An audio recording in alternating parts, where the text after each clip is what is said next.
يا أيها الناس اعبدوا ربكم الذي خلقكم والذين من قبلكم لعلكم تتقون۔ لوگو، بندگی اختیار کرو اپنے اس رب کی جو تمہارا اور تم سے پہلے جو ہو گزرے ہیں ان سب کا خالق ہے، تمہارے بچنے کی توقع اسی صورت سے ہو سکتی ہے۔ لوگو، اگرچہ قرآن کی دعوت تمام انسانوں کے لیے عام ہے، مگر اس دعوت سے فائدہ اٹھانا یا نہ اٹھانا لوگوں کی اپنی آمادگی پر اور اس آمادگی کے مطابق اللہ کی توفیق پر منحصر ہے۔ لہذا پہلے انسانوں کے درمیان فرق کر کے واضح کر دیا گیا کہ کس قسم کے لوگ اس کتاب کی رہنمائی سے فائدہ اٹھا سکتے ہیں اور کس قسم کے نہیں اٹھا سکتے۔ اس کے بعد اب تمام نوع انسانی کے سامنے وہ اصل بات پیش کی جاتی ہے جس کی طرف بلانے کے لیے قرآن آیا ہے۔ تمہارے بچنے کی توقع، یعنی دنیا میں غلط بینی و غلط کاری سے اور آخرت میں خدا کے عذاب سے بچنے کی توقع۔ الذي جعل لكم الأرض فراشا والسماء بناء وأنزل من السماء ماء فأخرج به من الثمرات رزقا لكم فلا تجعلوا لله اندادا وانتم تعلمون۔ وہی تو ہے جس نے تمہارے لیے زمین کا فرش بچھایا، آسمان کی چھت بنائی، اوپر سے پانی برسایا اور اس کے ذریعے سے ہر طرح کی پیداوار نکال کر تمہارے لیے رزق بہم پہنچایا۔ پس جب تم یہ جانتے ہو تو دوسروں کو اللہ کے مد مقابل نہ ٹھہراؤ۔ یعنی جب تم خود بھی اس بات کے قائل ہو اور تمہیں معلوم ہے کہ یہ سارے کام اللہ ہی کے ہیں تو پھر تمہاری بندگی اسی کے لیے خاص ہونی چاہیے۔ دوسرا کون اس کا حقدار ہو سکتا ہے کہ تم اس کی بندگی بجا لاؤ؟ دوسروں کو اللہ کا مد مقابل ٹھہرانے سے مراد یہ ہے کہ بندگی و عبادت کے مختلف اقسام میں سے کسی قسم کا رویہ خدا کے سوا دوسروں کے ساتھ برتا جائے۔ آگے چل کر خود قرآن ہی سے تفصیل کے ساتھ معلوم ہو جائے گا کہ عبادت کی وہ اقسام کون کون سی ہیں جنہیں صرف اللہ کے لیے مخصوص ہونا چاہیے، اور جن میں دوسروں کو شریک ٹھہرانا وہ شرک ہے جسے روکنے کے لیے قرآن آیا ہے۔ وَإِن كُنتُمْ فِي رَيْبٍ مِّمَّا نَزَّلْنَا عَلَى عَبْدِنَا فَأْتُوا بِسُورَةٍ مِّن مِّثْلِهِ وَادْعُوا شُهَدَاءَكُم مِّن دُونِ اللَّهِ إِن كُنتُمْ صَادِقِينَ۔ اور اگر تمہیں اس امر میں شک ہے کہ یہ کتاب جو ہم نے اپنے بندے پر اتاری ہے یہ ہماری ہے یا نہیں، تو اس کے مانند ایک ہی صورت بنا لاؤ، اپنے سارے ہم نواؤں کو بلا لو، ایک اللہ کو چھوڑ کر باقی جس جس کی چاہو مدد لے لو، اگر تم سچے ہو تو یہ کام کر کے دکھاؤ۔ اس سے پہلے مکے میں کئی بار یہ چیلنج دیا جا چکا تھا کہ اگر تم اس قرآن کو انسان کی تصنیف سمجھتے ہو تو اس کے مانند کوئی کلام تصنیف کر کے دکھاؤ۔ اب مدینے پہنچ کر پھر اس کا اعادہ کیا جا رہا ہے۔ فَإِن لَّمْ تَفْعَلُوا وَلَن تَفْعَلُوا فَاتَّقُوا النَّارَ الَّتِي وَقُودُهَا النَّاسُ وَالْحِجَارَةُ اعدت للکافرین۔ لیکن اگر تم نے ایسا نہ کیا اور یقیناً کبھی نہیں کر سکتے تو ڈرو اس آگ سے جس کا ایندھن بنیں گے انسان اور پتھر، جو مہیا کی گئی ہے منکرین حق کے لیے، جس کا ایندھن بنیں گے انسان اور پتھر۔ اس میں یہ لطیف اشارہ ہے کہ وہاں صرف تم ہی دوزخ کا ایندھن نہ بنو گے بلکہ تمہارے وہ بت بھی وہاں تمہارے ساتھ ہی موجود ہوں گے جنہیں تم نے اپنا معبود و مسجود بنا رکھا ہے۔ اس وقت تمہیں خود ہی معلوم ہو جائے گا کہ خدائی میں یہ کتنا دخل رکھتے تھے۔ وَبَشِّرِ الَّذِينَ آمَنُوا وَعَمِلُوا الصَّالِحَاتِ أَنَّ لَهُمْ جَنَّاتٍ تَجْرِي مِن تَحْتِهَا الْأَنْهَارُ كُلَّمَا رُزِقُوا مِنْهَا مِن ثَمَرَةٍ رِّزْقًا قَالُوا هَٰذَا الَّذِي رُزِقْنَا مِن قَبْلُ وَأُتُوا بِهِ مُتَشَابِهًا وَلَهُمْ فِيهَا أَزْوَاجٌ مُطَهَّرَةٌ وَهُمْ فِيهَا خَالِدُونَ۔ اور اے پیغمبر، جو لوگ اس کتاب پر ایمان لے آئیں اور اس کے مطابق اپنے عمل درست کر لیں، انہیں خوشخبری دے دو کہ ان کے لیے ایسے باغ ہیں جن کے نیچے نہریں بہتی ہوں گی۔ ان باغوں کے پھل صورت میں دنیا کے پھلوں سے ملتے جلتے ہوں گے۔ جب کوئی پھل انہیں کھانے کو دیا جائے گا تو وہ کہیں گے کہ ایسے ہی پھل اس سے پہلے دنیا میں ہم کو دیے جاتے تھے۔ ان کے لیے وہاں پاکیزہ بیویاں ہوں گی اور وہ وہاں ہمیشہ رہیں گے۔ جب کوئی پھل انہیں کھانے کو دیا جائے گا تو وہ کہیں گے کہ ایسے ہی پھل اس سے پہلے دنیا میں ہم کو دیے جاتے تھے۔ یعنی نرالے اور اجنبی پھل نہ ہوں گے جن سے وہ نامانوس ہوں، شکل میں انہی پھلوں سے ملتے جلتے ہوں گے جن سے وہ دنیا میں آشنا تھے، البتہ لذت میں وہ ان سے بدرجہ زیادہ بڑھے ہوئے ہوں گے۔ دیکھنے میں مثلاً آم اور انار اور سنترے ہی ہوں گے۔ اہل جنت ہر پھل کو دیکھ کر پہچان لیں گے کہ یہ آم ہے اور یہ انار ہے اور یہ سنترا، مگر مزے میں دنیا کے آموں اور اناروں اور سنتروں کو ان سے کوئی نسبت نہ ہوگی۔ ان کے لیے وہاں پاکیزہ بیویاں ہوں گی۔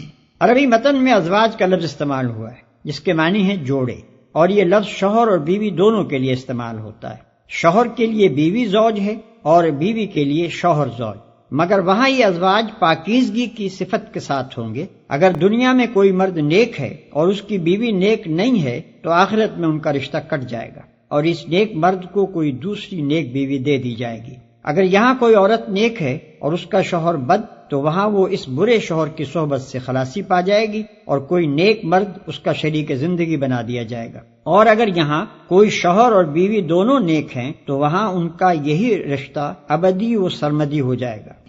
ان اللہ لا يستحيي ان يضرب مثلا ما بعوضة فما فوقها فأما الذين آمنوا فيعلمون أنه الحق من ربهم وَأَمَّا الَّذِينَ كَفَرُوا فَيَقُولُونَ مَاذَا أَرَادَ اللَّهُ بِهَذَا مَثَلًا يُضِلُّ بِهِ كَثِيرًا وَيَهْدِي بِهِ كَثِيرًا وَمَا يُضِلُّ بِهِ إِلَّا الْفَاسِقِينَ۔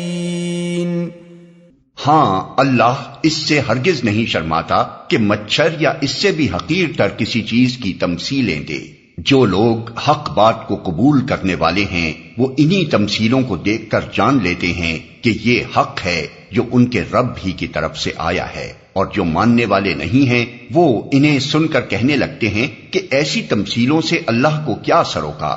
اس طرح اللہ ایک ہی بات سے بہتوں کو گمراہی میں مبتلا کر دیتا ہے اور بہتوں کو راہ راست دکھا دیتا ہے، اور گمراہی میں وہ انہی کو مبتلا کرتا ہے جو فاسق ہیں۔ اللہ اس سے ہرگز نہیں شرماتا کہ مچھر یا اس سے بھی حقیر تر کسی چیز کی تمثیلیں دے۔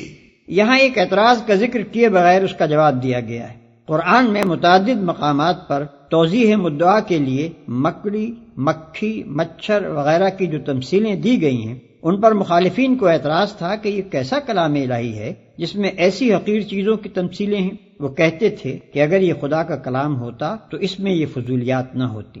اس طرح اللہ ایک ہی بات سے بہتوں کو گمراہی میں مبتلا کر دیتا ہے اور بہتوں کو راہ راست دکھا دیتا ہے۔ یعنی جو لوگ بات کو سمجھنا نہیں چاہتے، حقیقت کی جستجو ہی نہیں رکھتے، ان کی نگاہیں تو بس ظاہری الفاظ میں اٹک کر رہ جاتی ہیں اور وہ ان چیزوں سے الٹے نتائج نکال کر حق سے اور زیادہ دور چلے جاتے ہیں۔ برعکس اس کے جو خود حقیقت کے طالب ہیں اور صحیح بصیرت رکھتے ہیں ان کو انہی باتوں میں حکمت کے جوہر نظر آتے ہیں اور ان کا دل گواہی دیتا ہے کہ ایسی حکیمانہ باتیں اللہ ہی کی طرف سے ہو سکتی ہیں۔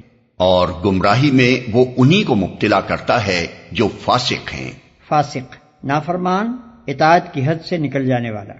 الذين ينقضون عهد الله من بعد ميثاقه ويقطعون ما أمر الله به أن يوصل يفسدون في الأرض أولئك هم الخاسرون۔ اللہ کے عہد کو مضبوط باندھ لینے کے بعد توڑ دیتے ہیں۔ اللہ نے جسے جوڑنے کا حکم دیا ہے اسے کاٹتے ہیں اور زمین میں فساد برپا کرتے ہیں۔ حقیقت میں یہی لوگ نقصان اٹھانے والے ہیں۔ اللہ کے عہد کو مضبوط باندھ لینے کے بعد توڑ دیتے ہیں۔ بادشاہ اپنے ملازموں اور رعایا کے نام جو فرمان یا ہدایات جاری کرتا ہے ان کو عربی محاورے میں عہد سے تعبیر کیا جاتا ہے، کیونکہ ان کی تعمیل رعایا پر واجب ہوتی ہے۔ یہاں عہد کا لفظ اسی معنی میں استعمال ہوا ہے۔ اللہ کے عہد سے مراد اس کا وہ مستقل فرمان ہے جس کی روح سے تمام نوع انسانی صرف اسی کی بندگی، اطاعت اور پرستش کرنے پر مامور ہے۔ مضبوط باندھ لینے کے بعد سے اشارہ اس طرف ہے کہ آدم کی تخلیق کے وقت تمام نوع انسانی سے اس فرمان کی پابندی کا اقرار لے لیا گیا تھا۔ سورہ اعراف آیت 172 میں اس عہد و اقرار پر نسبتاً زیادہ تفصیل کے ساتھ روشنی ڈالی گئی ہے۔ اللہ نے جسے جوڑنے کا حکم دیا ہے اسے کاٹتے ہیں، یعنی جن روابط کے قیام اور استحکام پر انسان کی اجتماعی و انفرادی فلاح کا انحصار ہے اور جنہیں درست رکھنے کا اللہ نے حکم دیا ہے ان پر یہ لوگ تیشہ چلاتے ہیں۔ اس مختصر سے جملے میں اس قدر وسعت ہے کہ انسانی تمدن و اخلاق کی پوری دنیا پر جو دو آدمیوں کے تعلق سے لے کر عالمگیر بین الاقوامی تعلقات تک پھیلی ہوئی ہے، صرف یہی ایک جملہ حاوی ہو جاتا ہے۔ روابط کو کاٹنے سے مراد محض تعلقات انسانی کا انقطاع ہی نہیں ہے، بلکہ تعلقات کی صحیح اور جائز صورتوں کے سوا جو صورتیں بھی اختیار کی جائیں گی وہ سب اسی ذیل میں آ جائیں گی، کیونکہ ناجائز اور غلط روابط کا انجام وہی ہے جو قطع روابط کا ہے، یعنی بین الانسانی معاملات کی خرابی اور نظام اخلاق و تمدن کی بربادی، اور زمین میں فساد برپا کرتے ہیں۔ ان تین جملوں میں فسق اور فاسق کی مکمل تعریف بیان کر دی گئی ہے۔ خدا اور بندے کے تعلق اور انسان کے تعلق کو کاٹنے یا بگاڑنے کا لازمی نتیجہ فساد ہے، اور جو اس فساد کو برپا کرتا ہے وہی فاسق ہے۔ كيف تكفرون بالله وكنتم أمواتا فأحياكم ثم يميتكم ثم يحييكم ثم إليه ترجعون۔ تم اللہ کے ساتھ کفر کا رویہ کیسے اختیار کرتے ہو، حالانکہ تم بے جان تھے، اس نے تم کو زندگی عطا کی، پھر وہی تمہاری جان سلب کرے گا، پھر وہی تمہیں دوبارہ زندگی عطا کرے گا، پھر اسی کی طرف تمہیں پلٹ کر جانا ہے۔ هو الذي خلق لكم ما في الأرض جميعا ثم استوى إلى السماء فسواهن 7 سماوات وهو بكل شيء عليم۔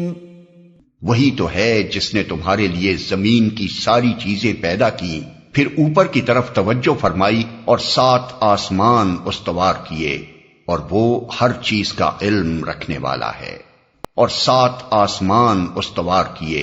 7 آسمانوں کی حقیقت کیا ہے اس کا تعین مشکل ہے۔ انسان ہر زمانے میں آسمان یا بالفاظ دیگر ماورائے زمین کے متعلق اپنے مشاہدات یا قیاسات کے مطابق مختلف تصورات قائم کرتا رہا ہے جو برابر بدلتے رہے ہیں، لہذا ان میں سے کسی تصور کو بنیاد قرار دے کر قرآن کے ان الفاظ کا مفہوم متعین کرنا صحیح نہ ہوگا۔ بس مجملاً اتنا سمجھ لینا چاہیے کہ یا تو اس سے مراد یہ ہے کہ زمین سے ماورا جس قدر کائنات ہے اسے اللہ نے 7 محکم طبقوں میں تقسیم کر رکھا ہے، یا یہ کہ زمین اس کائنات کے جس حلقے میں واقع ہے وہ 7 طبقوں پر مشتمل ہے، اور وہ ہر چیز کا علم رکھنے والا ہے۔ اس فقرے میں 2 اہم حقیقتوں پر متنبہ فرمایا گیا ہے۔ ایک یہ کہ تم اس خدا کے مقابلے میں کفر و بغاوت کا رویہ اختیار کرنے کی جرت کیسے کرتے ہو جو تمہاری تمام حرکات سے باخبر ہے، جس سے تمہاری کوئی حرکت چھپی نہیں رہ سکتی۔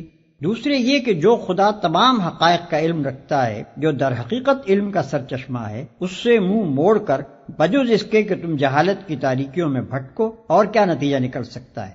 جب اس کے سوا علم کا اور کوئی منبع ہی نہیں ہے، جب اس کے سوا اور کہیں سے وہ روشنی نہیں مل سکتی جس میں تم اپنی زندگی کا راستہ صاف دیکھ سکو، تو آخر اس سے روگردانی کرنے میں کیا فائدہ تم نے دیکھا ہے؟